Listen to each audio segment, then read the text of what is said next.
Okay. Now you may have forgotten, but we're still talking about diffusion, primarily with molybdenum, titanium, and cadmium, selenium. Now, you're going to need this formula here. Hope you can see that okay. The atoms per centimeter or cubic centimeter is going to equate, and obviously you should know what P is by now, but we're trying to find the atomic mass and whatnot. M is going to be your molar mass. N is your number of moles or whatever you're doing. Now, assuming you already understand that, let's see, I write all this stuff down just so you can see. Yeah, so there's your elements. Now, your P and O, that's this right here. We're going to assume, this is all from the data table, the same table I referenced in the first project. If you type in chemistry gov direct on your computer or phone, you should be able to get a good reference table for the exam. It would be helpful. Ideally, you could find a periodic table of elements that actually has all this on the bottom. But anyway, 2 grams per centimeter cube. And we know the molar mass from obviously what's on the reference table. And if you don't know this stuff, don't worry about it. I did not know it either until I found it.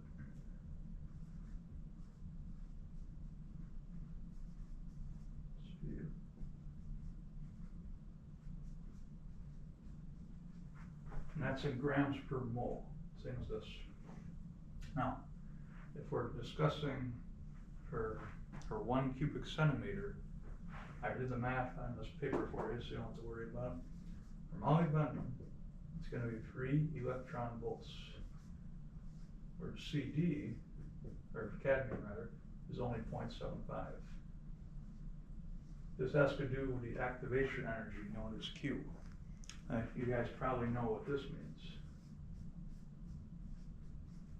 Negative Q divided by K times T. That's like your activation energy. Now, I think, and obviously you can be smarter, you may know all this stuff better than I do. The reason your metal, in this case, or molybdenum, is going to be more reactive, it has a higher activation energy, meaning it's also resistant to heat. Like if you're putting in an oven or something, you're forging a piece of steel or a rod, you're hitting it with a hammer, let's say, 1,000 foot-pounds of torque, with like a big hammer, and you're trying to forge like a beam out of leaf spring. Or if you're in a construction, you do what they call a Burke bar. Have you guys ever seen this? It's like a wedge. It's like a crowbar, but it's like, about this long usually. Basically construction, anything, your demolition, anything you're doing with like tearing down floors, walls and whatnot, you would use a material like this. This would be made out of like titanium or some sort of metallic alloy, definitely not aluminum. Ideally titanium, that's the strongest.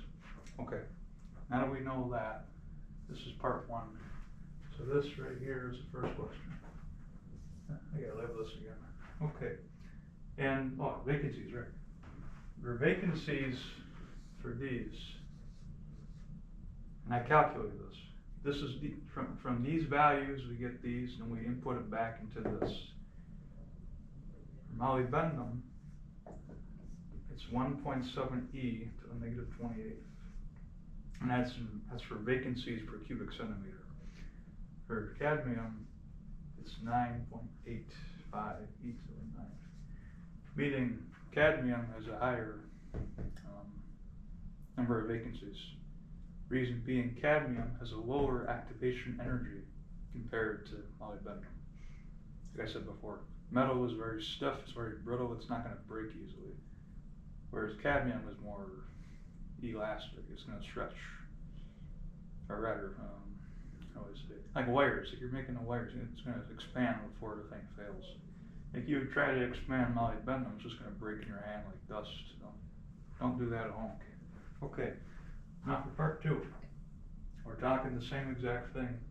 Now we're talking about the semiconductors. So we have CD, that's cadmium, CM, molybdenum, titanium.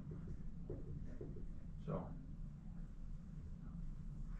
your initial thing, not the Fresnick, but I can't even pronounce it, it's the S one. It's going to equate to a lot of defects. Let's see, 45, 59 defects per cubic centimeter. And the other one's going to be really small. You get 12 defects.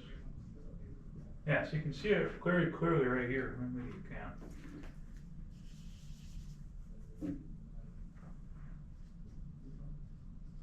The cadmium cesium is going to be much more defective. In other words, if you're on the assembly line and you are producing, let's say you're making a computer, motherboards, MSI B50, like B550 series, I'm a computer guy, so I know this stuff. If you're making motherboards, your potential for having defects in the product is going to be much higher. If you're making drill bits, or for example in a submarine, all your military, United States military, naval, nuclear powered submarines, I know for a fact are made out of titanium hull, like here. Like that. Always titanium. Never use plastic, never use carbon fiber. There was a guy who used carbon fiber, and it was on the news last year, no one on the Titanic, so definitely do not use that to match the application of a proper metal. Anyway, for Fresniks, this is the S. Now for actual Fresniks, it is actually very different. So this is for CDSE. It's going to be 1.89 instead of 4,000. So the way you read SI terms, because we have this is going to be to the third, obviously, E3, it's essentially 1,000. So even though it's still on the same power base or whatever, it is not going to be as many defects compared to our original. The Fresnick is going to be lower.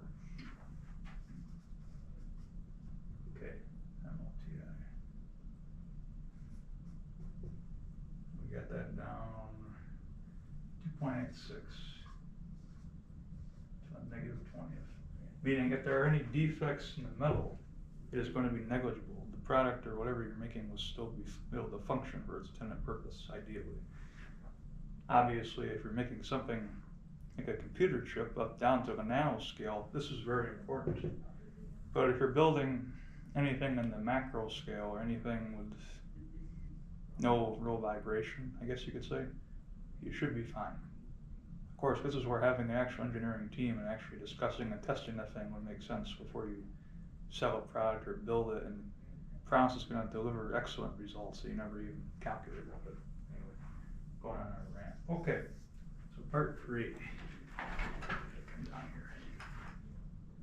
Here's another equation for you. I found this one on the same website, but you can actually derive it. And I know you guys know calculus.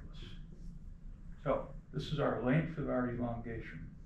We were talking about heat, how it expands. And the main consensus here, the hotter the heat, the more the expansion, you would think. But that's going to depend on what type of material and metal, and obviously for how long that's going to be heated at that temperature. Is it constant? Is it going to be accelerating? Is there going to be vibration?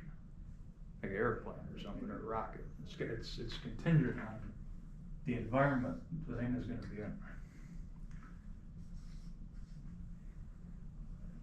Over the summer, I spent a very good amount of time cutting down trees and burning them in my backyard. And I definitely learned that cinder blocks are very weak to fire. They break easily. Okay, and the other thing that's important with T, I didn't know this before I checked it on the computer with my math. In the book, T is always going to be 1 if we're doing T0, even though we're saying initial.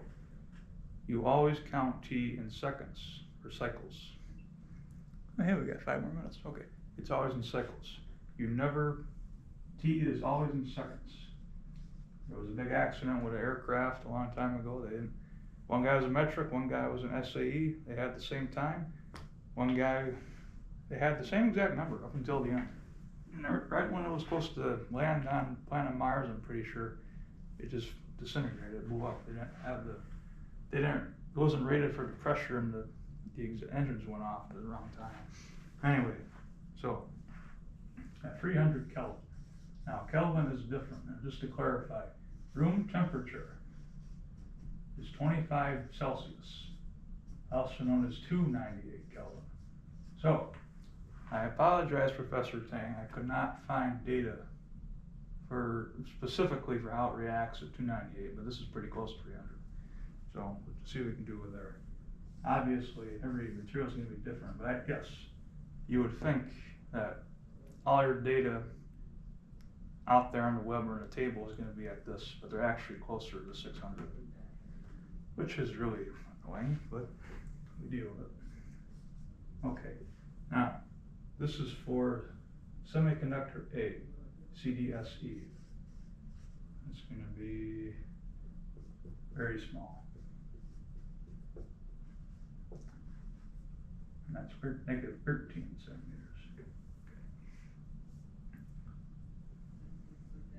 Oh, I got the wrong number. Hold on. That wouldn't be good. I'm just going to shut up and write this down. Let's see. Negative 26. In a 600, it's a little even smaller, actually. 6.2. Yeah. And obviously, plus for the second semiconductor, MOTI. Actually, that's MO. Yeah, I want you to learn that wrong. All right, CDSE. At 300 Kelvin, we get 1.44 till negative 13. At 600, so that'd be twice room temperature on the Kelvin scale. We get 1.58 to negative 8. That's all in CM.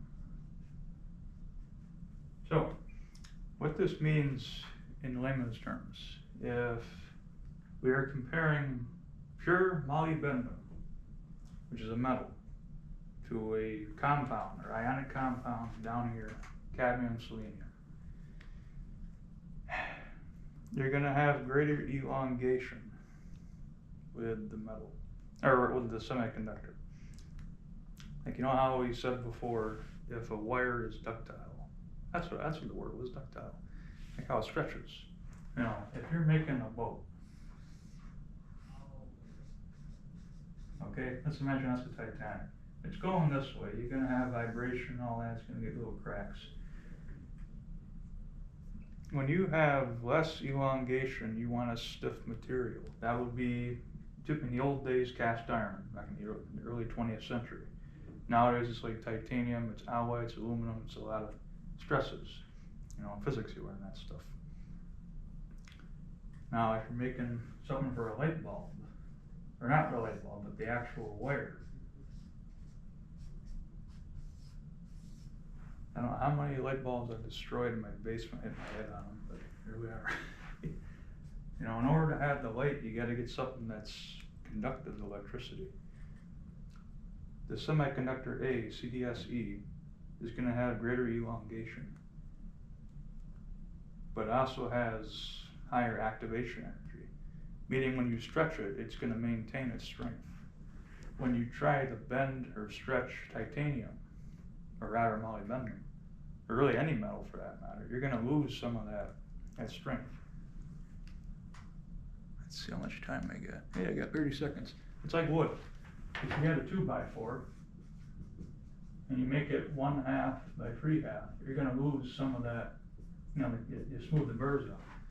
You maintain the length, but you lose the radius. You lose the width. You know, the surface area. Yeah. But just remember this and this, and you'll be fine. That's all I got to say about that. Good luck on your midterm, guys. I'm trying to. See ya.